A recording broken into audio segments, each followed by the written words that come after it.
말씀입니다. 신약성경 디도서 1장 첫절 1절에서 9절까지 1절부터 9절까지 다 같이 한 음성으로 읽겠습니다. 하나님의 종이요 예수 그리스도의 사도인 나 바울이 사도된 것은 하나님이 택하신 자들의 믿음과 경건함에 속한 진리의 지식과 영생의 소망을 위함이라. 이 영생은 거짓이 없으신 하나님이 영원 전부터 약속하신 것인데 자기 때에 자기의 말씀을 전도로 나타내셨으니 이 전도는 우리 구주 하나님이 명하신 대로 내게 맡기신 것이라. 같은 믿음을 따라 나의 참 아들 된 디도에게 편지하노니 하나님 아버지와 그리스도 예수 우리 구주로부터 은혜와 평강이 네게 있을지어다. 내가 너를 그리스도에 남겨둔 이유는 남은 일을 정리하고 내가 명한 대로 각 성에 장로들을 세우게 하려 함이니 책망할 것이 없고 한 아내의 남편이며 방탕하다는 비난을 받거나 불순종하는 일이 없는 믿는 자녀를 둔 자라야 할지라. 감독은 하나님의 청직으로서 책망할 것이 없고 제 고집대로 하지 아니하며 급히 분내지 아니하며 술을 즐기지 아니하며 구타하지 아니하며 더러운 이득을 탐하지 아니하며 오직 나그네를 대접하며 선행을 좋아하며 신중하며 의로우며 거룩하며 절제하며 비쁜 말씀의 가르침을 그대로 지켜야 하리니 이는 능히 바른 교훈으로 권면하고 거슬러 말하는 자들을 책망하게 하려 함이라. 아멘. 자, 우리가 디도서를 보게 됩니다. 디도서라는 부분이 조금 생소하기도 하지만 그래도 한 장으로 된 것이 아니라 여러 장, 5장까지 되어 있나요? 그렇게 되어 있기 때문에 그렇게 분량이 신약성경에서는 작은 부분은 아닙니다. 그런데 디도서는 디도라는 한 사람에게 쓴 편지입니다. 바울이 쓴 것이죠. 그러니까 디도는 바울이 사랑하는 애제자였습니다. 그래서 디도가 목회 사역에서 어떻게 해야 될지를 가르침을 주고 조언하는 겁니다. 그래서 이 신약 성경을 분류할 때 바울이 쓴 서신서 중에 여러 가지 목적이 있는데 그 중에 제목을 만든 것 중에 하나가 뭐가 있냐면 목회 서신이라는 부분이 있습니다. 이 목회 서신에는 3가지 성경이 들어가는데요. 디모데전서, 디모데후서, 그 다음 오늘 디도서 이렇게 들어가는 겁니다. 그래서 디모데전서, 디모데후서, 디도서 이렇게 차례대로 들어가죠. 차례대로 들어가는데 그래서 그러니까 우리 학교 다닐 때 장난친다고 목회 서신은 뭐냐면 DDD다, DDD 하죠. 우리 이제 어른들은 알죠. 애들 DDD 몰라요. 이제 DDD 안 쓰니까. 그래서 DDD, 그러니까 DDD는 그러니까 디모데전서, 디모데후서, 디도서. 근데 이게 묘한 게 뭐냐면요. 성경에서 바울이 정말 사랑하고 정말 아끼고 정말 맡길 만한 제자라서 내 아들이라고 표현했을 때 이 두 사람이 누구냐면 디모데와 디도입니다. 그래서 정말 아들 같은 사람이, 근데 아들 같은 사람이 뭐 하던 사람이었냐면 전부 목회하고 선교하고 교회 일을 하던 사람이었던 것이죠. 이 사람들에게 특별히 성경을 보낸 겁니다. 그 편지를 보낸 것이죠. 그래서 우리가 로마서 후반부를 우리 수요일에 보았어도 알지만 바울이 어떤 말을 많이 남발하냐면 내 사람이다, 내 식구다, 내 가족이다, 내 어머니다 이렇게 쉽게 말해요. 그런데 바울은 가족이 누군지가 표현이 안 돼 있고요. 누군지 모르고요. 그리고 결혼을 안 한 것 같아요. 그래서 가족들의 모습도 잘 안 보여요. 그래서 내 어머니다, 내 친척이다 이렇게 말하는 건 뭐냐면 새 가족을 이야기하는 겁니다. 새 가족은 뭐냐면요. 어떤 혈연이나 지연이나 민족이나 가문이나 이게 중요한 게 아니고요. 그리스도 안에서 한 형제, 한 자매 된 사람들. 새 가족을 뭐라고 하냐면 진짜 내 가족이라고 말하는 겁니다. 그래서 바울이 디도는 진짜 내 아들이고 그리스도 안에서 디모데도 그러니까 진짜 내 아들이라고 이야기하는 거죠. 아들처럼 아끼고 사랑하는 제자들에게 지금 뭘 하는 거냐면 디모데 전후서도 그렇고 디도서도 그렇고 가장 쉽고 편안한 사역자로 보내는 것이 아니라 가장 어려운 자녀로 보내고 있습니다. 그래서 디모데 전후서도 잘 읽어보면 디모데에게 뭐라고 이야기하냐면 네가 나이 든 사람들에게 네가 연소함을 나이 어린 것을 당하지 말도록 네 권위를 세우라 이렇게 이야기를 해요. 이 말은 뭡니까? 엄청 무시당한 거야. 엄청 무시다니까. 저도 한번 서울에 있을 때 장로님이 돌아가셔서 이제 제가 장례 침례를 했는데 이제 그 장로님 그 시신 웅구, 발이 난 웅구를 다른 교회 장로님이 와서 이렇게 했단 말이에요. 그러니까 쪽 쳐다보니까 자기는 나이가 많고 이 목사가 어리거든요. 그러니까 함부로 대하더라고요. 그러니까 막 빨리 가라고 빨리 움직이라고 막 저한테 막 이렇게 짜증을 내는 걸 봤단 말이에요. 그러니까 이건 내가 한순간에 한두 번 느낀 것도 뭡니까? 이렇게 마음에 상처가 되는데 디모데 같은 경우는 에베소 교회에서 에베소 교회일 거예요.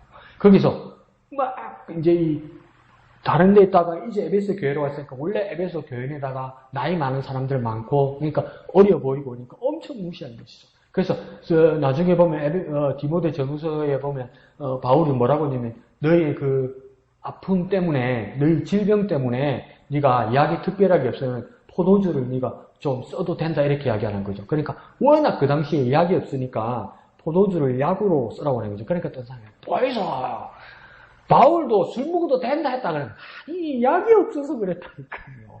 지금 약천지인데 그러니까 의사들도 지금 뭐라고 이야기하냐면 어떤 술은 몸에 좋은 약이 된다고 이야기하잖아요. 정직하게 소화기내과 의사들이 뭐라고 하냐면 술은 약이 안 됩니다. 술 약이 안 돼요. 그래서 그래도 목사님 포도주는 심장이 좋다 해서 심장병 환자들 먹으면 좋다고 그러던데요. 그래서 포도가 몸에 좋다는 이야기예요. 이게. 그래서 의사들이 뭐라고 이야기했냐면 포도주스 드시라고. 정 먹고 싶어요. 포도주가 약이 되진 않는다. 근데 그 당시에는 워낙 약이 없고 귀하니까 그러니까 디모데에게 그러니까 네 건강을 위해서 포도주를 좀 쓰라 얘기한 거예요. 그러니까 이때까지 디모데가 어떻게 한 겁니까? 나는 목회자이기 때문에 술 취한 모습을 보여주지 않으려고 아파도 참았던 거. 왜 위장병이 생겼을까요? 왜 스트레스 받으면 소화 안 되잖아요. 그러니까 엄청 스트레스 가운데 있었던 거지. 디모데가. 그래 가만히 보니까 이러다가 사람 죽겠다는 거예요. 바울이 얼마나 마음 아팠겠습니까? 그러고 나서 디도는 지금 어디에다 남겨놨냐면 그레데에 남겨두었답니다. 그레데라는 도시는 크레타라는 곳이에요. 지금으로 말하면. 그게 뭐냐면 그리스 밑에 있는 섬지방 같은 곳인데 여기가 소문이 안 좋았어요. 나중에 디도서를 짧게 읽어보면 알겠지만 크레타라는 지역에 대해서 엄청 사람들이 질이 안 좋고 좀 문란하고 도덕적이지 못하다고 바울마저도 한탄하고 뭔가 비난하거든요. 이 사람들 바로 잡아야 된다고. 그러니까 교회에 와 있는 사람도 문제가 많다고 이야기를 해요. 그러니까 그 도시 분위기가 그랬던 거예요. 도시 분위기가 거칠고 왜 그러냐면 항구 도시니까. 항구 도시면 문화와 무역이 빨리 오고 가기도 하면서 돈과 사람과 물류가 많이 오고 가기도 하면서 그럼 뭐가 합니까? 죄악, 범죄, 나쁜 문화 그냥 쓸려 들어오거든요. 그러니까 근데 여기다 교회를 세워놓으니까 교회가 흔들리는 거예요. 그러니까 맡길 만한 사람이 누구냐면 디도라는 거예요. 그러면 여기서 가만히 볼 게 뭐냐면 오늘날 다시 한번 생각해보면 왜 디모데를 아들이라고 그랬고 디도도 자기 아들이라고 이야기했는데 디모데는 왜 그렇게 무시당하는 곳에다가 목회자 자리를 보내놓고 바울이 또 디도는 뭡니까? 이 사고 뭉친 그레데 사람들이 있는 곳에 왜 두었을까? 아들이라면서요. 내 새끼라면서요. 근데 왜 그게 두었을까요? 귀한 자식 같은 것을 뭡니까? 가장 어려운 곳에 바울은 보냈다는 겁니다. 내 새끼니까 좋고 편한 곳에 보내는 게 아니고요.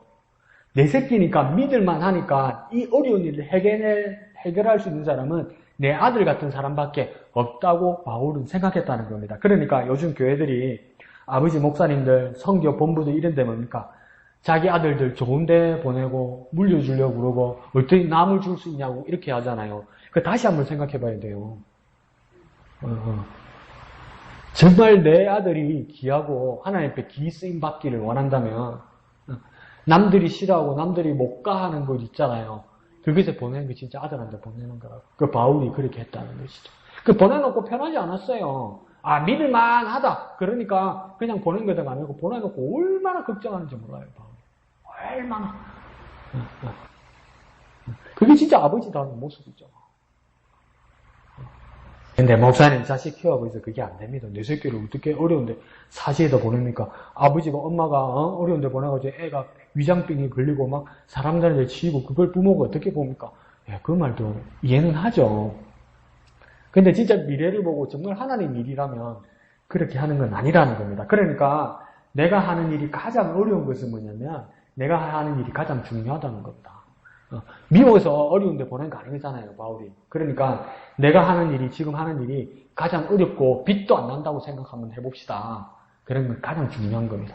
남들이 안 알아봐주고 남들이 나를 더 힘들게 하고 내가 여기 있을 이유가 없다. 내가 이렇게 무시당하면서 내가 이렇게 고난을 받을 이유가 없다. 그런데 내가 왜 여기 와 있을까? 한 번씩 회의가 들 때가 있잖아요. 그건 뭐냐면 내가 지금 하는 일이, 내가 지금 있는 이 자리가 가장 중요하다는 겁니다. 하나님 날 여기 보냈다는 거예요. 그러니까 아무도 못 하겠고 아무도 엄두를 못 내서 하나님이 쓸만한 나라서 날 보냈다는 겁니다. 그러니까 내가 있는 자리는 가장 중요한 자리라는 겁니다. 가장 중요한 사역자라는 겁니다. 그러니까 부름받아 났으니 3절 끝에 오늘 뭐 불렀습니까? 이름 없이 빛도 없이 감사하며 섬기리라고 이야기했잖아요. 제일 어려운 이야기 아닙니까? 누가 인정해줘야지. 누가 고생했다고 칭찬이라도 한번 들어야지. 그래 힘이 나지 않아요?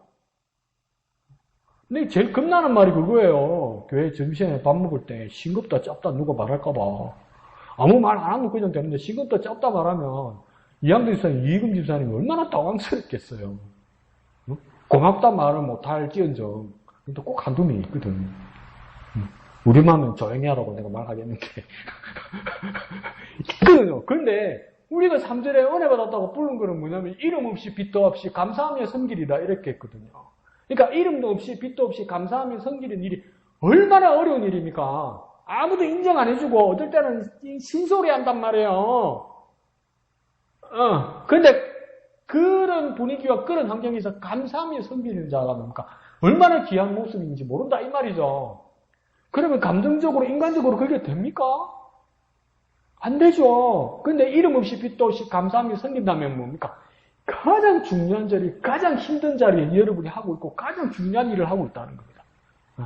가장 힘든 곳에 뭡니까? 가장 중요한 일을 하고 있는 겁니다. 한번 해볼까요? 내가 하는 일이 가장 어려운 것은 가장 중요하다는 것이다. 가장 중요하다는 것이다. 가장 중요한 사역지다. 예, 가장 중요한 사역지입니다. 가장 중요한 사역지. 왜 그러냐면 다른 사람들 아이 들으라 아우 지사라면서 안 하거든. 안 하거든. 근데도 그냥 감내하면서 이름도 없이 빛도 없이 거기다가 놓고 제정신 아니요? 감사하며 섬기는 거야. 그게 얼마나 귀한 사역자고 얼마나 중요한 일입니까? 저와 여러분이 그런 일을 하고 있다는 것은 결코 잊지 않는 저와 여러분 되시기를 부탁드립니다. 자, 그러면서 1절에서 바울은 사도된 증거를 다시 한번 명확히 설명합니다. 근데 이 사도란 말이 바울이 항상 걸리는 말이었어요. 바울을 존경하는 사람은 바울을 사도라고 얼마든지 부르고 인정했었어요. 그런데 뭡니까? 바울을 배타적으로 보는 사람들, 바울을 싫어하는 사람들은 뭐냐? 바울은 사도가 아니라고 그랬거든요. 왜 사도는 뭐냐면 사실은 누구한테 먼저 준 이름들이었냐면 예수님의 12명 제자들에게 예수님의 하늘로 승천하신 후에 사도행전에서 교회가 시작될 때 그 12명의 하나에서 사도라고 불렀단 말이에요. 그래서 원래 사도란 뜻은 보내심을 받았다는 뜻이에요. 보내심을 받았다는 건 저도 보내심을 받고 여러분도 보내심을 받은 거 아니에요. 근데 그 초대교회 당시에는 어떤 일을 추구해서 넣냐면 보내심을 받았는데 참 없는 말 잘 지어냅니다. 사람들이. 직접 보내심을 받아야 사도인 거야. 그럼 직접 보내심을 받았다는 말이 무슨 뜻이냐? 예수님이 직접 보내셔야 되는 거예요. 예수님이 직접 보내셨다는 건 뭡니까? 직접 본 사람만 직접 보내심을 받는다는 거예요. 그러면 12제자밖에 더 있냐는 거예요. 그래서 바울을 배제하는 거예요. 네 예수님 직접 안 봤잖아. 예수님하고 3년 직접 안 따라다녔잖아. 그러니까 제자 이꼴은 사도가 안 되는 사람이야. 이렇게 얘기한 거예요. 그러니까 어떤 사람은 또 그렇게 해석합니다.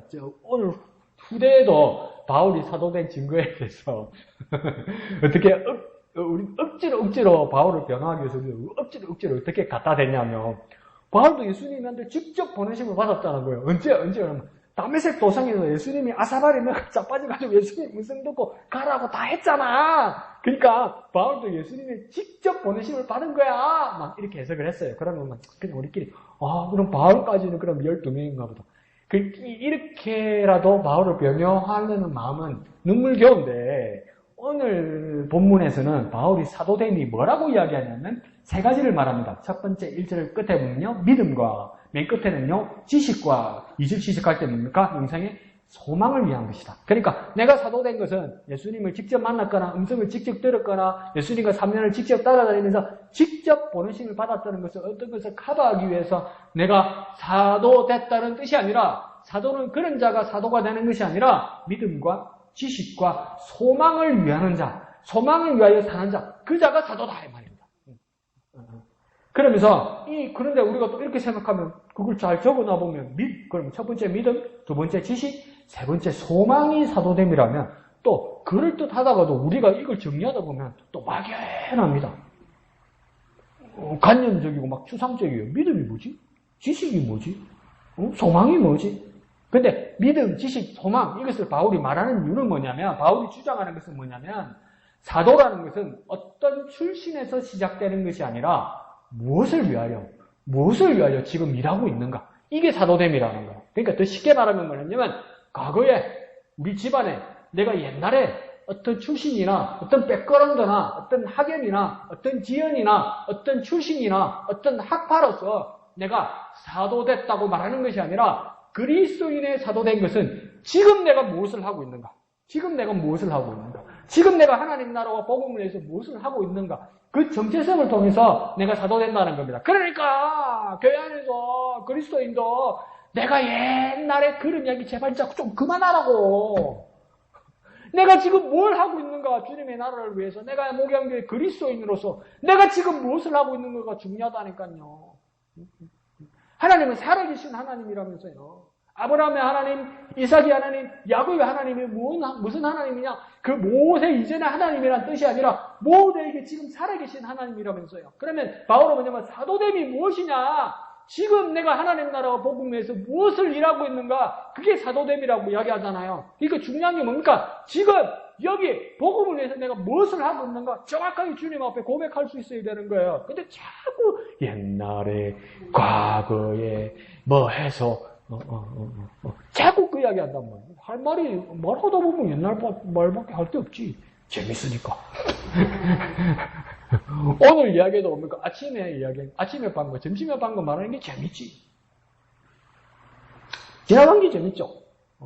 내가 잘 가공해서, 잘 정리해서 말할 수 있는 기회가 생기니까.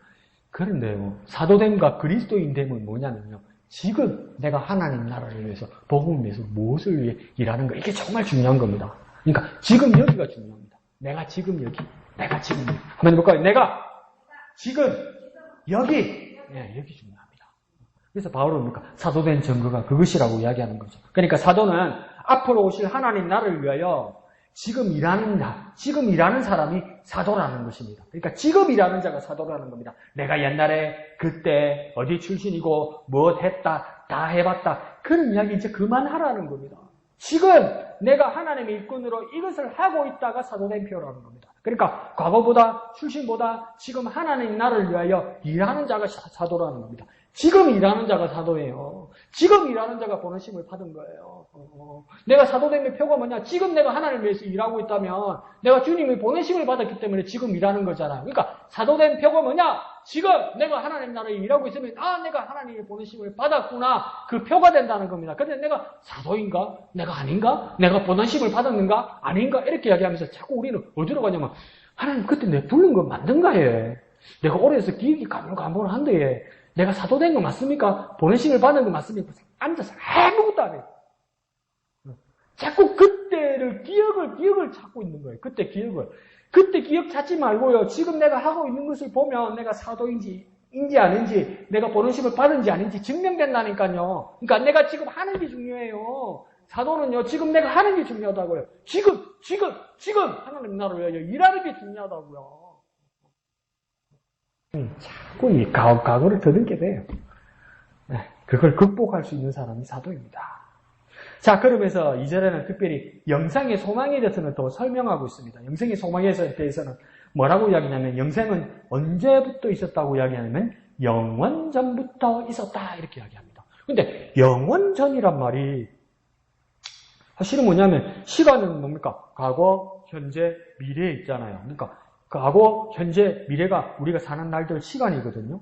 그러면 과거, 현재, 미래 다음이 뭐냐면 뭔지 모르잖아요. 그러니까 미래 후에가 영원이에요. 그리고 그러니까 과거, 현재, 미래니까 과거 있잖아요. 과거 앞에는 뭐가 있었을까?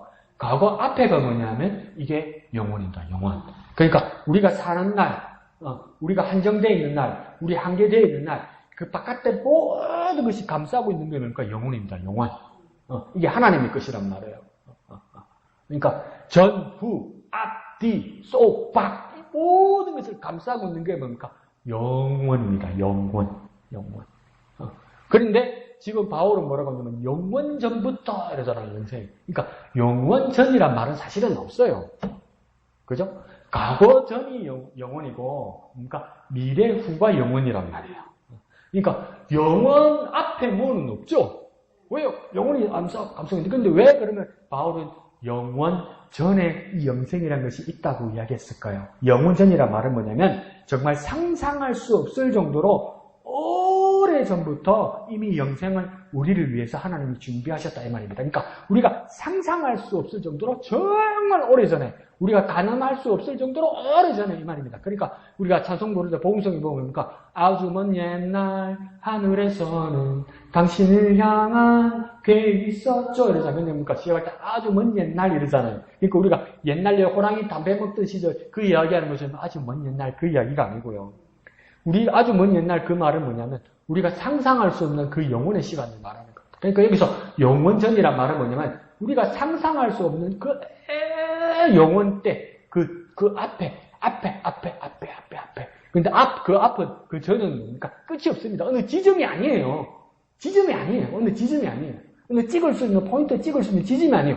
그 영원에, 그 아주 오래전에 이 말입니다. 아주 오래전에 뭐가 있었다고요? 영생이 있었다고 이야기합니다. 근데 영생은 무엇을 위해 있었다고 합니까? 우리를 위해 준비하시는 거라고 이야기하는 거예요. 그러니까 우리가 제대로 알지도 못해서 그것을 구하지도 못할 때 이미 하나님의 압도적인 은혜로 약속하신 것이 뭡니까? 영생이라는 거예요.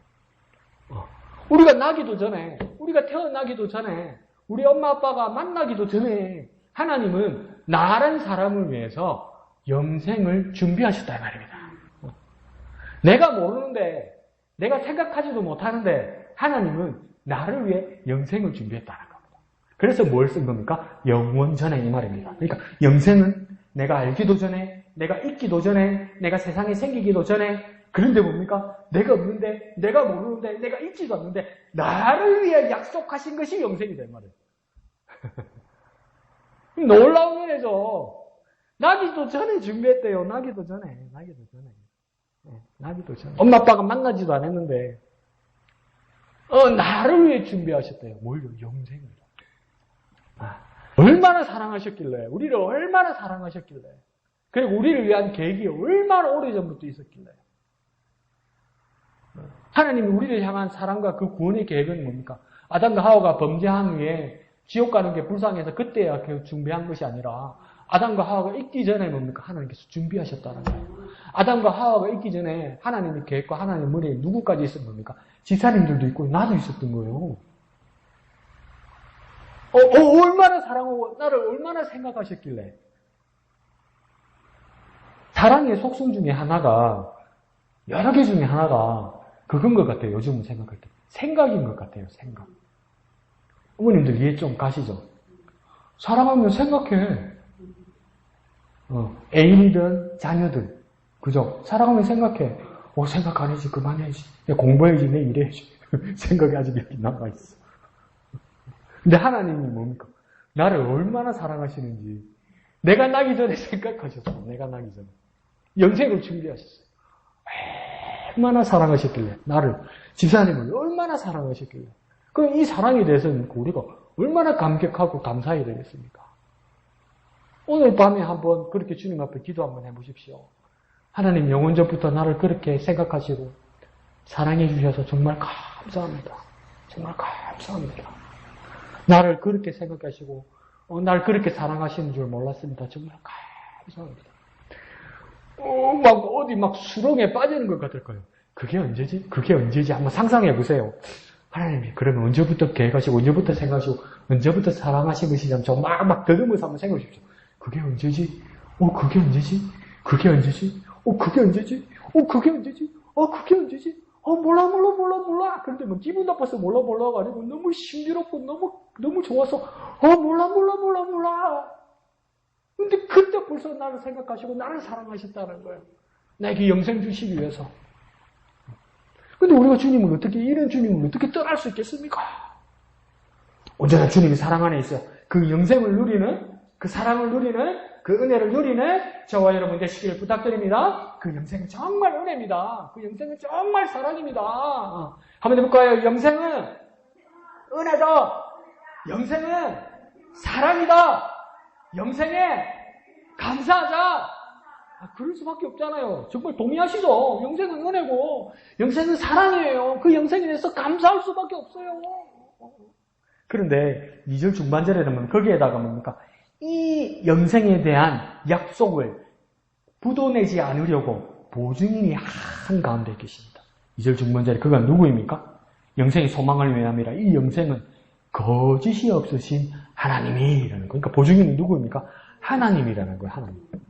이 영생이 내가 헛말이 아니고 뻥도 아니고 퍼센테이지나 가능성이 아니라 이거는 100% 이루어진다는 것을 보증하기 위해서 이 보증인을, 나를 위한 영생을 위한 보증인을 누구를 세웠냐면 하나님이 당신이 직접 섰다는 겁니다. 근데 그 신용 정도는 어느 정도입니까? 몇 %입니까? 뭐라고 되어 있습니까? 거짓이 없다고 이야기하는 거예요. 신용 정도가 뭐냐면 이때까지 단 한 번도 부도가 난 적이 없고 약속을 어긴 적이 없고 앞으로도 그럴 일이 없다는 거예요.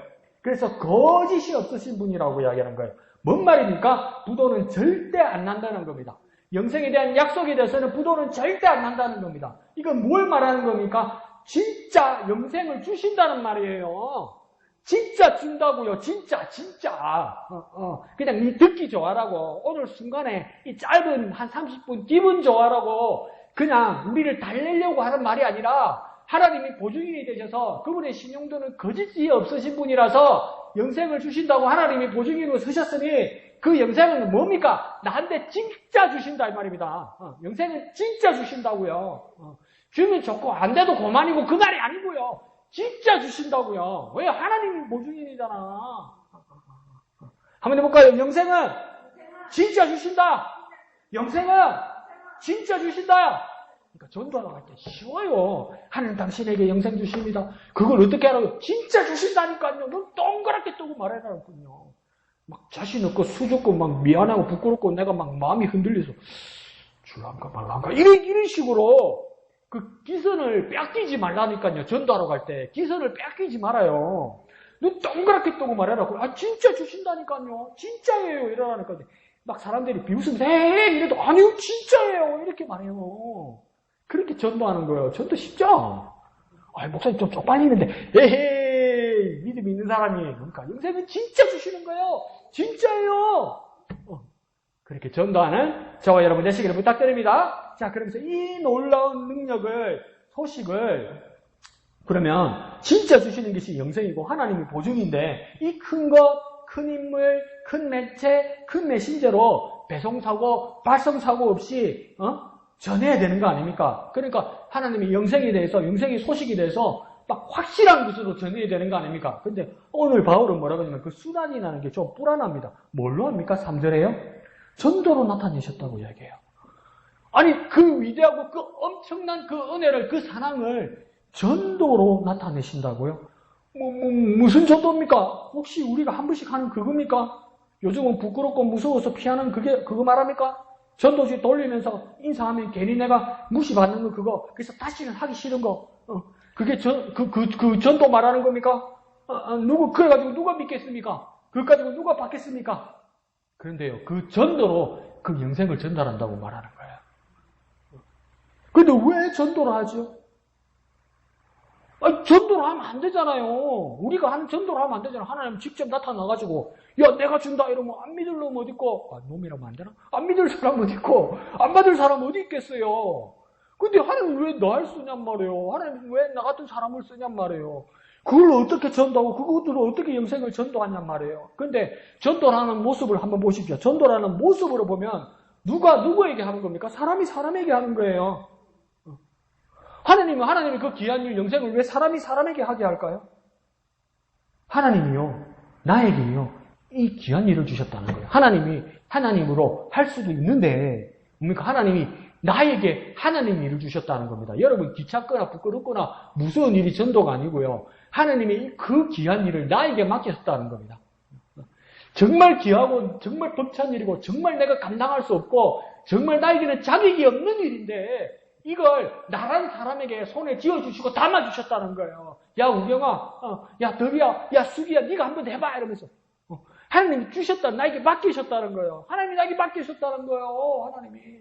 하나님이 그 위대한 일을 하나님이 나에게 맡겨주셨다는 거예요. 그걸 뭐라 합니까? 하나님 내게 사명 주셨다는 거죠. 이 영광된 일에 쓰임 받기를 원하는 것이 무엇입니까? 전도라는 겁니다. 그래서 3절 하반절에는 이 전도의 기원에 대해서 정확하게 말씀합니다. 또 뭐라고 합니까? 3절 하반절에 이 전도는 우리 구주 하나님이 명하신 대로 내게 맡기신 것이라. 바로 이렇게. 전도는 우리가 사람 모으려고, 우리 교회 성장하려고, 우리 교회 북적북적하게 기분 좋게 하려고, 소위 부흥이란 말로 우리 교회 그냥 분위기 좋게 하려고 하는 그 전도가 아니라는 겁니다. 우리 의지나 우리 계획으로 시작된 것이 전도가 아니라고 이야기합니다. 누가 시작했다고 합니까? 우리 구주 하나님이. 전도는 하나님이 시작하신 거예요. 근데 하나님은 그러니까 명령하셔서 내게 맡기셨다는 거예요. 하나님이 내게 맡기셨다는 거예요. 그 놀라운 일을, 그 큰 일을 하나님이 맡겨주셨다는 거예요. 그러니까 바울에게, 사도에게, 그리스도인에게, 우리에게, 나에게 맡기신 일이라는 거예요. 원래 내 일이 아닌데 하나님이 그 크고 놀라운 일을 내게 맡겨주셨다는 거예요. 하나님이 특별히 내게 부탁하셨다는 거예요. 구주이신 하나님이 나를 믿을 만하다고 신뢰하신단 말이에요. 야, 쟤 할 만한 애야. 쟤는 저거 할 만한 사람이야. 그러면서 하나님이 나를 믿어주신다는 게 뭡니까? 전도예요. 하나님이 나를 믿어주신다는 게 전도예요. 이것 가지고 되겠나? 이거 해가지고 되겠나? 이거 말고 다른 거 해야 된다고 막. 자꾸 그렇게 말한단 말이에요. 그런데 하나님은 나에게 전도를 맡기면서 뭐라고 하냐면 나를 믿을 만한 사람이라고 믿어주신단 말이에요. 하나님이 날 믿는단 말이에요. 하나님이. 믿음으로 전도합니다. 맞죠? 맞는데 하나님이 먼저 전도를 우리에게 맡기실 때는 하나님이 먼저 뭐라고 이야기하냐면 야, 네가 나 하나님을 믿어야 전도가 되는 거야. 그 시작이 아닌 거예요. 오늘 바울 말대로 뭡니까? 하나님이 먼저 나에게 전도지를 주면서 뭐라고 이야기하냐면 야, 내가 널 믿어. 이러는 거예요. 하나님이 날 믿어주신다고요. 근데 우리가 뭡니까? 전도지도 보고 에이, 이걸 어떻게 뭐야 이게. 왜 이러는 거예요, 도대체? 어쩌다가 우리가 이렇게 됐냔 말이죠. 하나님이 나를 신뢰하신다는, 하나님이 나를 믿으신다는 표가 뭡니까? 나에게 전도를 맡기셨다는 것이죠. 내가 할 수 있는 정도로, 할 수 있는 것으로 하나님이 일을 할 수 있도록 내게 베풀어 주신 은혜가 전도입니다. 그러니까, 전도는 아무나 하는 게 아니다. 전도는 아무나 하는 게 아니다. 어느 자격이 있고, 어느 정도 수준이 되고, 어느 정도 능력이 돼야 전도할 수 있다. 하나님 그렇게 카트라인을 만들어 놨으면, 다른 어떤 방언을 하거나, 통역을 하거나, 치유를 하거나, 예언을 하거나, 심지어 뭡니까? 손가락 빨빨, 이러면 막 전도기 치거나, 번개가 전도하는, 그런 사람만 전도할 수 있다고 이야기하면, 나는 전도할 수 없는 사람이란 말이에요. 근데 그러니까 내가 할 수 있는 수준으로 하나님께서 내려오셔서 네가 할 수 있는 수준으로 할 수 있도록 내가 너를 배려해주고 내가 너를 믿겠다고 주실 게 뭡니까? 그게 전도라는 겁니다. 근데 그 전도에 뭐가 담겨 있는 겁니까? 영생의 소망이 담겨 있다는 겁니다. 그러니까 이런 영광된 기회가 얼마나 놀라운 겁니까? 내가 감당할 정도로 하나님께서 맡기신 영광된 일이 전도입니다. 하나님 내게 맡기신 겁니다. 무엇으로 맡기셨습니까? 전도로 맡기셨습니다. 전도로 왜 맡기셨습니까? 내가 전도하면 그럼 뭐가 되는 거지? 가만히 생각해 보셨습니까? 1절부터 가만히 생각하면 나는 전도하면 뭐가 되는 거지? 뭐가 되는 거지? 용기가 생기지요. 목사님 두려움 없지? 그것도 부수적으로 생기죠. 근데 내가 전도하면 뭐가 되는 거냐면 사도 같은 권세를 가지게 되는 겁니다, 여러분. 보내심을 받아야 전도하는 거니까. 사도는 뭡니까? 보내심을 받은 자니까. 그러니까 바울은 뭐라고 하냐면, 야, 너희들 그 사도인지 아닌지 그거 가지고 싸우는 게 유치하다는 거예요.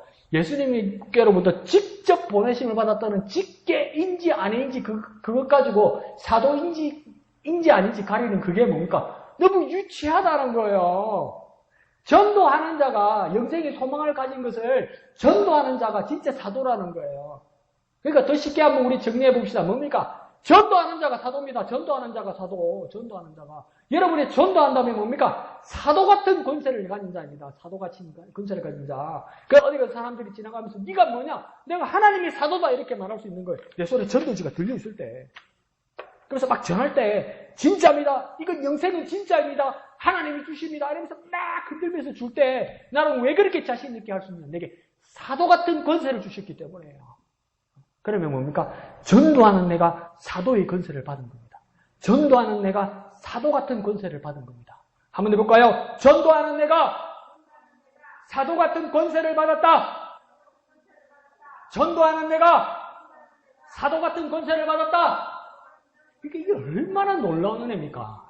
근데 이것 가지고 하나님 우리한테 얼마나 해주고 싶고 얼마나 그냥 다 쏟아 부어주고 싶으시면 어떤 구실을 대어서라도 내가 니한테 최고의 것으로 줄게 이 말이에요. 하나님이. 네가 뭐라도 하면 내가 최고의 것으로 줄게. 그러니까 그거 아닙니까? 할머니든지 어머니든지 손주든지 어린애든지 그냥 뭔가 옹알이 했는데 애가 말을 하는 우리 애 전쟁에 자꾸 난리잖아. 그냥 옹알이 했는데 그러니까 뭐든지 손짓을 하든지 뭔 소리를 하는 애든지 뭡니까? 엄마나 할머니를 최고로 봐주자.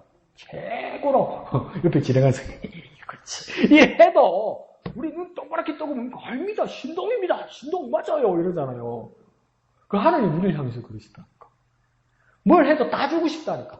뭘 해도 최고로 지켜 세우고 싶다니까. 그 하나의 방법, 그 중에 하나의 방법이 뭡니까? 우리가 전도할 때 우리가 전도하면서 뭐랍니까? 다른 교회도 요즘 교회 다른 교회도 뭡니까? 저기 전도한다 제발 이런단 말이에요. 제가 이제 이렇게 자전거 타고 가다가 도서관 앞에 자전거를 대놨다가 이제 자전거를 풀고 이렇게 집에 가려면 거의 정기적으로 어떤 분이 와서 이렇게 전도자고 건빵 드는 걸 이렇게 건네줘요. 한 번은 그냥 받았어요. 감사합니다 하면서. 건빵 한번 먹으려고. 근데 자꾸 이러니까 이제 죄송한 거예요. 다른 사람한테 하나 쪽에서 예, 교회 다닙니다. 그러니까 예, 감사합니다 하면서 이렇게 가더라고요. 근데 얼마나 이분이 자존심도 강한데 용기를 내는지가 보여요. 왜냐면 두 사람이 왔는데 한 사람은 자기 순서가 돼서 나한테 온 거예요. 근데 엄청 준비하고 엄청 막 주저하다가 용기를 내서 온 거예요. 그래서 제가 교회 다니는 사람이라니까 감사합니다 막 다행이다 하면서 기다리는 파트너한테 막 쫓아가는 거예요. 막 이러는 거예요. 그게 얼마나 막 가슴이 뛰고 얼마나 두렵고 막 그랬던 게 그게 반증이잖아요. 그 모습을 봤을 때 하나님이 얼마나 그 사랑스러워 하실까.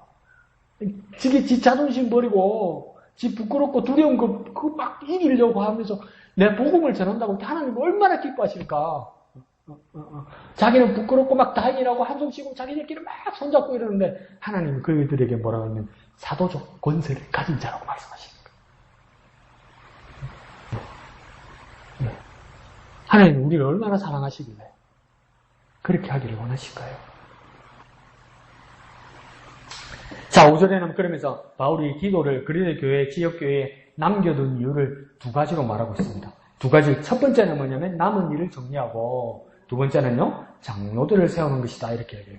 첫 번째, 남은 일을 정리한다는 말은 뭐냐면 남은 일을 정리한다는 말은 시작한 일이 있겠죠. 뭔지는 모르겠는데 시작한 일이 있으니까 남은 일을 이제 정리를 해서 마무리를 잘 하라는 겁니다. 일에 사명받고 일을 시작한 우리는 뭡니까? 우리도 책임감을 가지고 마무리를 해야 된다는 겁니다. 그런데 혹 가다가 우리가 너무 오래 이렇게 신앙생활하고 교회 다니다 보니까 대부분 은근슬쩍 아무 일 없었다는 듯이 그냥 스스로 이렇게 무마하려고 부지부지 이래하는 경우가 있단 말이에요. 근데 그것은 하나님이 아니라고, 하나님이 일이 아니라고 부정하는 거하고 똑같아요. 그러니까 우리는 어떻게 됩니까? 일을 시작했으면 마무리 잘 해야 됩니다. 마무리 잘 한다는 말은 뭘까요? 책임을 지어야 되고 확인해야 됩니다. 하나님 일을 시작했으면요, 책임을 지고 확인해야 돼요. 마무리 잘 해야 돼요. 그냥 은근슬쩍 없었던 것처럼 그렇게 넘어가면 안 돼요. 마무리 잘하고요, 책임을 지고요, 확인해야 돼요. 그게 뭡니까? 시작한 일에 대해서 남은 일을 정리하라는 바울의 말입니다. 아주 중요한 말이죠. 정리 잘하고 확인해야 됩니다. 책임을 지고 확인해야 됩니다. 한번 해볼까요? 책임을 지고 확인하자. 책임을 지고 확인하자. 잘해라는 뜻은 아니에요. 근데 책임을 지고 확인할 수 있어야 돼요. 그래 다음에 또 어떤 일을 하죠. 그냥 넘어가면 안 돼요. 없었던 것처럼. 그 다음 두 번째는 뭡니까? 장로를 세운다는 겁니다. 장로를 세운다는 여기서 성경에서 말은 뭐냐면 우리 보통 교회에서 말하는 평신도 중에 제일 일을 많이 하는 장로, 그 장로말을 말하는 것이 아니라 이게 같은 말이에요. 목사, 장로, 감독, 일꾼 이거 다 같은 말이에요. 같은. 네, 행정 장로말을 말하는 것이 아니라 그러니까 목사, 장로, 감독, 일꾼 다 같은 말로 쓰는 것이죠. 그걸 넓게 보는 게 좋습니다. 더 넓게 보면 뭐냐면 하나님 나라와 교회를 위해서 일하는 사람 누구나 해당되는 겁니다. 교인으로서 그리스도인으로서 있는 모든 사람들이 해당된다 이렇게 생각됩니다. 왜요? 그리스도인은 뭡니까? 내 이름을 버리고 그리스도를 위해서 일하는 사람, 그리스도를 위하는 사람 아닙니까? 그리스도를 위한다는 사람은 뭡니까? 그리스도를 위해서 일하는 사람 아닙니까? 그 일꾼은 뭡니까? 장로고 목사고 감독이고 우리 모두가 해당되는 그리스도인이라는 거예요. 그러면 오늘 6절로부터 9절까지 해당되는 말은 뭡니까? 모두에게 해당되는 거예요. 저와 여러분 모두가 점검해야 되는 말이죠. 자, 그래서 6절에는 뭐라고 시작하냐면 책망할 것이 없고 하나님의 남편이고 방탕하다는 비난을 받거나 불순종하는 일이 없는 믿는 자녀를 둔 자야 할지니라 이렇게 이야기해요. 그러니까 이 말은 뭐냐면 존경받고 건전하고 모범이 되는 가족이 있어야 되고 신앙을 잘 후손들과 가족들에게 전수하는 어른, 선생, 교사가 되어야 된다 이 말입니다. 그러니까 이거 다 모두가 되어야 되는 거예요. 다. 존경받고 모범된 가족에다가 가족들과 믿음의 말씀을 잘 전할 수 있고 잘 보호할 수 있는 선생과 같은 사람, 가족에서 모범이 되는 사람이 되어야 된다는 거예요. 진짜 그리스도인은 뭡니까? 가족에게 돌아가서 모범이 되는 사람이 되어야 되는 거예요. 그러니까 왜 당신은 당신 혼자 교회를 나옵니까? 식구들에게. 당신은 왜 교회 안 갑니까? 우리 식구가 대표로 가요. 근데 왜 당신은 안 갑니까? 집에 오면요, 예수 안 믿는 사람처럼 살아요. 그런 이야기 들으면 안 되는 거요. 우리 남편 보면요, 우리 자식 보면요, 우리 마누라 보면요, 교회 가기 싫어. 그런 이야기 들으면 안 되는 거요. 근데 또 얼마나 신체인지 교회 와서 열심히 예배 웃기도 합니다. 그거 가짜가 아니라고 생각해요. 주님 내 죄를 용서하여 주옵소서 또 이래 샀는다. 그 또 진심이야, 보면.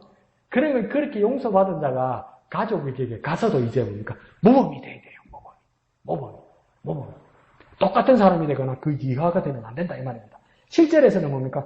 감독은 이래서 감독, 목사, 장로, 일꾼 다 같이 해당되는 말입니다. 자, 실제에서는 하나님의 청지기로서 책망할 것이 없고 지 고집대로 하지 아니하며 급히 분내지 아니하며 술을 즐기지 아니하며 구타하지 아니하며 더러운 이득을 탐하지 아니하며 이렇게 말하죠. 세상에 이거 뭔 말 같아요? 우리 식으로 말하면 성질 내지 마라 이 말이에요. 지 성질대로 하지 말란 말이에요. 지 성질대로. 그러니까 감정이 폭발하면 뭐 주체가 안 되잖아요. 근데 그렇게 하면 안 된다는 말이죠. 근데 나도 그게 잘 되나? 펑 터지면 뭐 앞뒤가 안 가려지는데 그죠? 지나고 나면 또 후회하죠, 그죠? 근데 그거 좀 제발 자중하라는 이야기입니다. 우리끼리 한번 이야기해볼까요? 뭔 말이냐면 침착해 이 말입니다. 이거 너무 솔직해져서 한 템포도 안 쉬고 그냥 하지 말라는 겁니다. 내지르지 말라는 겁니다.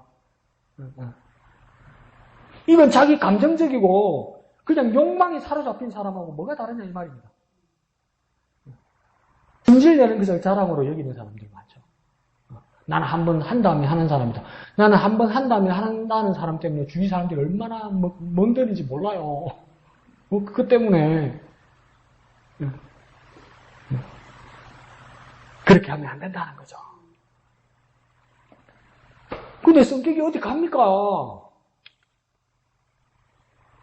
믿음으로 구원받는 건 쉬운데, 목사가 그래 말하면 안 되나? 믿음으로 구원받는 건 쉽는데, 성질 바꾸는 게 더 어렵더만요. 내 자신을 봐도 그렇죠, 그죠? 내가 예수님을 믿는 건 진심이야. 주님도 알아요. 나도 알고 주님도 알아요. 근데 하나님 자녀된 건 맞아요. 근데 예수 믿기 전에 성질은 그대로야. 죄를 안 바뀌어. 그럼 목사님 그냥 살게 내버려 두세요.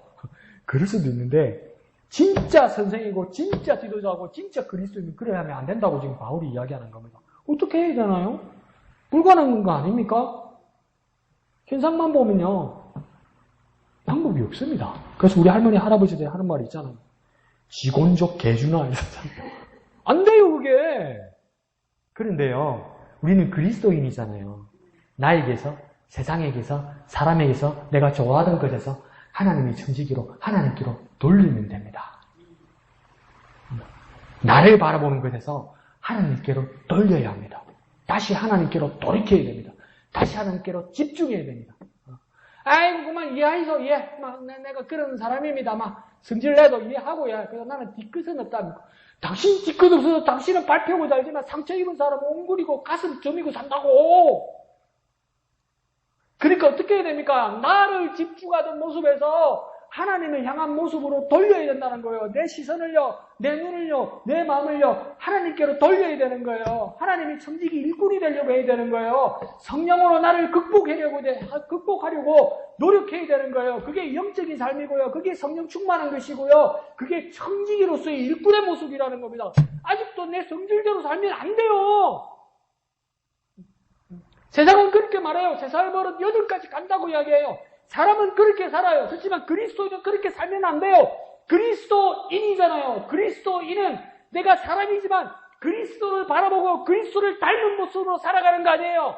그러면 세상 사람 아니란 말이에요. 하나님을 바라보며 하나님을 집중하며 그 그리스도를 바라보며 그리스도를 닮아가는 사람이 되어야 된단 말이에요. 내가 왜 이렇게 감지면서 말할까요? 내한테 하는 소리요 이게. 하나님께로 돌이켜 하나님께로 집중해야 하나님의 일꾼이 되는 겁니다. 하나님을 봐야 돼요. 난 원래 그런 사람이다. 자꾸 그러지 말아야 돼요, 이제.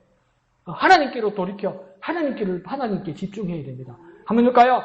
하나님께 돌이켜 하나님께 집중하자. 하나님께 돌이켜 하나님께 집중하자. 하나님께 돌이켜서 하나님께 집중하면 나 바뀌어요. 분명히 바뀌어요. 나 바뀐다고요. 그럼 집사님들 그렇게 말하면 네가 바뀌는 거 보고 강목사 네 바뀌는 거 보고 참 제 책임이 큽니다. 또 아멘 사채. 자, 8절은 마치 대인관계를 말하는 것입니다. 8절에 뭐랍니까? 오직 나그네를 대접하며 선행을 좋아하며 신중하며 의로우며 거룩하며 절제하며 이래죠. 사람들에게 이렇게 대해야 된다고 말하는 거죠. 그런데 나이가 들면서 더 어려움을 느끼는 게 개인적으로는 대인관계입니다. 어떻게 사람을 대해야 할지 잘 모르겠죠. 사람을 대하는 게 더 어렵죠. 진짜 그 말 맞는 것 같죠. 10길 물속을 알아도 한 길 사람 속을 모르겠죠. 그러니까 사람 대하는 게 그렇게 어렵다는 겁니다. 그런데 바울은 뭐라고 이야기하냐면 정책하지 못하는 사람들 돕고 무엇보다도 신중하고 올바르고 건전하고 자정하는 모습이 필요하다는 겁니다. 뭐라고 더 한번 요약해 볼까요? 앞에 말하고 조금 연결되긴 하는데요. 성급하지 말라는 겁니다. 빨리 사람에 대해서 상대에 대해서 빨리 판단하지 말라는 겁니다. 그러니까 예민하고 영감 있다고 섣불리 속단하고 편견을 갖지 말라는 겁니다. 오래 예수 믿고요. 많이 말씀 보고요. 오래 기도하는 삶일수록 제일 빠지기 쉬운 함정이 뭐냐면 남을 판단을 잘해요. 자기가 영감이 있는 줄 알고 착각한단 말이에요. 그러니까 세월을 오래 산 어른들도 한 가지 단점은 뭐냐면 저 사람 가만히 보면 어떻다 자꾸 이야기한단 말이에요. 가만히 보면 어떻게 알아요? 모르지. 왜 아는 척하냐고. 저 사람 가만히 보면 어떤 사람이다. 보면 어떻게 합니까? 가만히 보면 알면 집에다가 대나무 꽂아놔야지. 방울 흔들어야지. 사람 모르잖아요. 근데 자꾸 그러려고 든단 말이에요. 그러니까 이 바울은 뭘 말하는 거냐면 사람을 대할 때 성급하게 판단하지 말고 속단하지 말고 편견 갖지 말라는 겁니다. 그러면 어떻게 살란 말입니까? 천천히 지켜보면서 잘 대해주라 이 말입니다. 사람을 대할 때 천천히 지켜보면서 잘 대해주라. 정말 어려운 대처법이죠. 이 말이 뭐냐면 바울도 알고 있습니다. 그러다 보면 좋게 돌아오는 게 아니고 많이 당한다 이 말입니다. 많이 당한대. 네 많이 뺏겨 먹는다.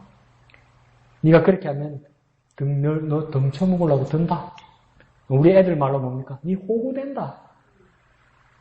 그런데요, 하나님의 사람이면 사람을 그렇게 대하라는 겁니다. 내가 판단 잘하고 방비 잘해가지고 내가 손해 안 봐야지. 그렇게 하지 말라는 겁니다. 한국 교회에서 이제 가장 무섭고 위험한 게 뭔지 압니까? 교회 안에서 낯설고 마음에 안 들고 불편한 한국 교회 사람들 다 뭐라고 합니까? 심지어 목사님들까지도. 지금 신천지 아니가 이런단 말이에요. 내 마음에 안 들으면 신천지란 말이에요. 봤어요? 모르잖아요. 그러면요, 바울의 말은 잘 대해주라. 잘 대해주라. 근데 이제 우리가 당할 일이 남았습니다. 진짜 신천지일 수도 있어요. 그러면 이제 다른 사람들이 내가 말했다 신천지가 네 바보짓이라서 판단력이 없어서 영감이 없어서 네 호구라서 당한 거예요. 그런 소리 우리에게 돌아올 수도 있어요. 근데 바울은 그래도 뭐라고 합니까? 잘 대해주라. 천천히 지켜보면서 잘 대해주라. 그게 뭡니까? 교회의 어른된 모습입니다. 당하지 않는 것이 어른의 모습이 아니고요. 천천히 지켜보면서 잘 대해주는 거예요. 한번 해볼까요? 천천히 지켜보면서 잘 대해주자. 어렵다. 근데 제가 여러분 집사님들을 보면요. 그렇게 잘하고 있어요. 잘하고 있어요. 안 들킨 건가? 그럴 수는 있는지 모르겠는데 잘하고 있어요. 왜 그러냐면 제가 목사니까 말씀을 더 보고 여러분의 말씀이나 행동을 지켜봐야 되는 입장일 때도 있어요. 그러다 보면 저는 제 자신이 잘 안 보이고 여러분의 어떤 순간에 어떤 모습들이 보여서 제가 막 지적하거나 막 다그칠 때가 있어요. 지적하다가 다그치는데 지적하거나 다그침을 당하는 분들이 우리 어머니 같고 우리 이모 같고 고모 같은 분들이란 말이에요. 심지어 그전에는 우리 할머니 같은 분들도 있단 말이에요. 그래서 제가 집에 오면 너무 괴로워요. 내가 왜 이런 짓을 해야 되나. 그러고 막 겁도 나요. 자존심 상하지 않았을까 저분들. 근데 인간 사회면 뭐라고 했습니까? 다음 주에 다시 교회 안 나가고 저 인간 안 보면 되지 이럴 수도 있단 말이에요. 근데 다음 주에 교회 꾸역꾸역 나오고 나보고 목사님 안녕하세요 이러면 내가 한숨을 푹 다행이다. 그러면서 얼마나 왜 이 사람들이 이렇게 착하지? 이렇게 착하지? 이렇게 착한 게 제 복이죠. 여러분들이 너무 착한 게 제 복이죠. 제 복이죠. 다른 교회 가면요 별의별 일 다 있습니다. 근데 전도사가 어느 목사가 막 권사님들 나이든 집사님들 막 성경만 가르치면 야 전도사 보고 자기 알던 사람이라고 야 너 앉아 너 조용히 해 자꾸 난립니다. 근데 여러분 그러지 않거든요. 바울이 바라는 그 이상적인 모습이에요. 천천히 지켜보면서 잘 대해주는 모습. 그 옆에다 써놓으십시오. 빨간 글씨로 호구대라고? 나보고 호구하라고? 근데 바울이 그래라고 이야기하는 거예요. 그래야 사람들 정말 나쁜 사람들이거든요. 근데 그 무서운 곳에 지금 그런 사람을 세우라고 바울이 이야기하는 거죠. 자, 9절에 보면 하나님의 일꾼이니까 무엇보다 중요한 것이 뭐냐면 말씀 사역이겠죠. 이 말씀 사역도 모든 그리스도인들에게 예외 없이 해당되는 겁니다. 목사에게만 해당되는 게 아니고 교사에만 해당되는 게 아니고 저와 여러분 모두에게 해당되는 겁니다. 이 말씀 사역을 9절에 어떻게 하라고 이야기하냐면 미쁜 말씀의 가르침을 그대로 지켜야 하리니 이는 능히 바른 교훈으로 권면하고 거슬러 말하는 자들을 책망하게 하려 함이라. 맨 끝에 보니 너무 걸리죠. 책망하게 하는 거예요. 그러면 책망을 들으면 뭡니까? 자존심 상하죠. 근데 미쁜 말씀의 목적은 뭐냐면 책망을 해서 바로 잡는 거라고 이야기하는 거예요. 더 요약해서 말하면 9절은 뭐냐면 첫 번째는 그대로 하게 만들어주는 것이고 두 번째는요 지키게 해주는 것이고 세 번째는요 권면하고 책망하는 말이란 말이죠. 이 일을 우리가 감당해야 된다는 겁니다. 이게 정말 무거운 일이고 정말 어려운 일이죠. 말씀이 이해가 안 가서 어려운 게 아니고 말씀은 간단해요. 근데 삶의 자리로 실천하고 그렇게 상대해야 되는 게 너무 부담스러운 거예요. 그대로 해야 된다는 건 뭐니까 과감하거나 그러니까 더하거나 덜하거나 거짓을 만들어서 가공해서 진리의 말씀을 오염시키지 말라는 거예요. 여러분 아주 작은 자리라도 모여서나 여러분 자녀들이거나 여러분 가족이거나 작은 방모임에서도 내 말을 들어줄 때 한 번씩 죄송합니다. 잘 먹힐 때 있죠. 잘 들어줄 때 있죠. 막 사람들 잘 호응해 줄 때 있죠. 그러면 솔직히 저와 여러분 까놓고 얘기합시다. 신나죠? 재밌죠? 기쁘죠? 그러다 보면 말을 좀 못한단 말이야. 나도 모르게. 네? 그리고 어떤 거는 뭡니까? 창피한 건 빼버린단 말이에요. 네? 그러면 사실은 뭡니까? 하나님의 말씀 진리에서는 오염되는 거거든요. 근데 그게 그렇게 된단 말이에요, 목사도. 근데 바울 뭐라고 하냐면, 그대로 하라. 이래. 그대로 하지 않으면 오염된다고 이야기하는 거죠. 두 번째는요, 지켜야 한다고 이야기하는 거예요. 이 말은 뭡니까? 그 말이 듣기 좋고 그 말이 잘 돼서 그 자리에서만 감동받고 동의받고 와, 말 잘했다, 참 좋다, 동의합니다. 여기서 끝나는 것이 아니라 삶의 자리에서 실천하도록 해야 된다는 말입니다. 그러니까 이 자리를 떠나서 내 삶의 자리로 가서 내 사회생활로 가서 가족생활로 가서 뭡니까? 실천할 수 있는 말이 돼야 된다는 거예요. 그러니까 뭡니까? 기억나야 되겠죠, 그죠? 감동돼서 머리와 마음에 잘 박혀야 되겠죠, 그죠? 그래서 지켜야 하는 거예요. 실천해야 되는 거예요. 내 삶의 자리에서 실천해야 하니까 하나님 말씀이 진리로 남아있는 거예요. 그 다음 세 번째는요, 건면하고 책망하는 일. 이게 참 어렵죠. 왜 건면하고 책망하는 일이 어렵냐면, 내가 건면하려고 그러면, 집사님, 심지어 목사님, 이렇게 하면 안 되는 것 같습니다. 하나님 말씀 이대로 해야 됩니다. 이러면, 정말 착한 사람은 이게 말해서 입이 안 떨어져요. 왜 입에서 말이 안 떨어지냐면, 첫 번째 이유는 뭐냐면, 내가 먼저 보이니까. 내가. 근데 남의 잘못이 보여서, 근데 그대로 둘 수가 없어요. 말하려면, 내가 너무 괴로운 거예요. 나도 잘 못하고 있는데. 그래서 주저하는 거예요. 정말 착한 사람이죠. 근데 그걸 극복하고 하라는 겁니다. 그럼 하나님 말씀 뭐냐면, 니도 바뀌고 저 사람도 바뀌어야 될 거 아니냐, 이 말이죠. 니도 봐주고 저 사람도 봐주면 망하는 거야! 이게 참 검증이 어렵죠. 그 다음에 뭡니까? 책망한다는 말은 더 어렵겠죠. 책망할 때 어려운 두려움은 뭡니까? 듣는 사람이 반발할까봐. 듣는 사람이 시험될까봐. 이거 잘못됐으니까 바로 하라고 이야기해야 되잖아요. 근데 이게 책망이라면 오조가 좀 높겠죠, 그죠? 잘못된 겁니다. 똑바로 하세요. 이렇게 해야 되잖아요. 이게 하나님 뜻입니다. 이러면 어떤 사람이 가만히 듣고 있으려고 하겠나? 이런 두려움이 생긴단 말이에요. 말하는 사람이. 반발하거나 자존심 상하거나 시험될까봐 두려워하고 주저한단 말이에요. 그런데 오늘 바울은 뭐라고 얘기하냐면 믿음으로 담대하게 전해야 한다 이 말이죠. 근데 계속 우리의 마음에 걸리는 이유는 우리 자신 때문이죠. 그러니까 바울은 뭐라고 말하는 거냐면 내가 모범이 되고 담대하게 가르치고 전할 수 있어야 된다. 다시 말하면 뭡니까? 내가 모범이 되고 또 전할 수 있어야 되는 거예요. 근데 전하는데 담대함이 필요합니다. 맞죠? 용기 필요하죠? 용기 필요하죠.